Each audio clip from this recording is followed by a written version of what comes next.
Today I'm going to be discussing an article titled, "Are you a visual or an auditory learner? It doesn't matter." This article was written by Daniel T. Willingham, a psychologist at the University of Virginia. The premise for this article is to debunk the idea that learning styles aid instruction and learning styles aid a learner in processing new information. Immediately after I read the article, I came to the realization that lots of time, effort was spent on understanding learning styles, implementing strategies to promote learning styles within the classroom, as well as identifying students' learning styles. And to find out that this theory has really little to no scientific backing or scientific facts is mind-blowing, because I personally consider myself a visual learner, and in doing so I put myself into a box, and I'm limiting myself in processing information in a multifaceted way. So after reading that article, I moved into the Neuroscience for Educators, What They Are Thinking and What They Are Finding by Case Hook and Martha Farah.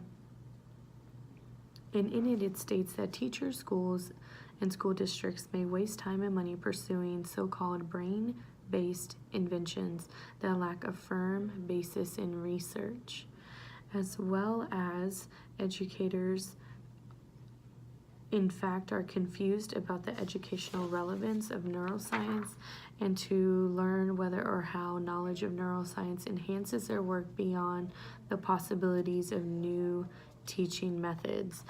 So, although it's stating that educators are confused, I didn't know I was confused until I read that a learning style actually doesn't matter, and that learning styles are not fixed, and there is no right mix to a learning style. Every style is different and is used for a different circumstance. So you absolutely can develop upon an ability that is a less dominant style, as well as not limiting yourself to being one type of learner. When we do that, we are assuming that we learn only in that way across all subject matters and across all situations, when in fact that is not true.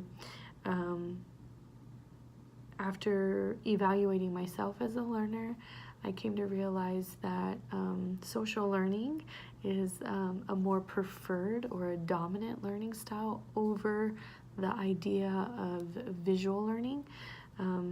In my current grad course, I am having to post into a discussion board, and within that discussion board, you are able to respond to your other fellow students, and I find myself learning more in that manner than having a visual diagram in front of me.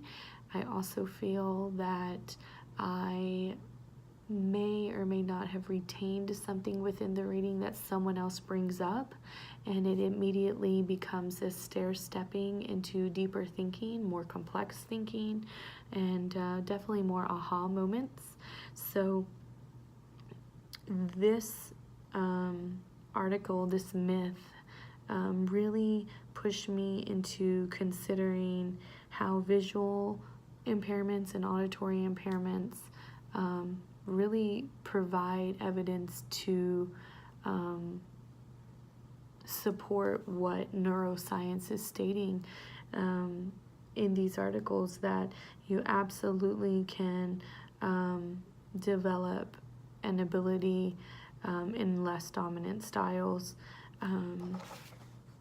one more thing that came from the Neuroscience for Educators article that really resonated with me is that educators' motivations, beliefs, and pedagogical practices have a critical role to play in improving future work in and discussions about neuroeducation. So if I continue to have belief in something that is not scientifically backed, then I am putting my students inside a box and really not allowing for growth in their learning by using learning styles as a strategy inside the classroom. So I'm going to end with that learning styles should not be accommodated in the classroom, but should be looked at as differential preference for processing information.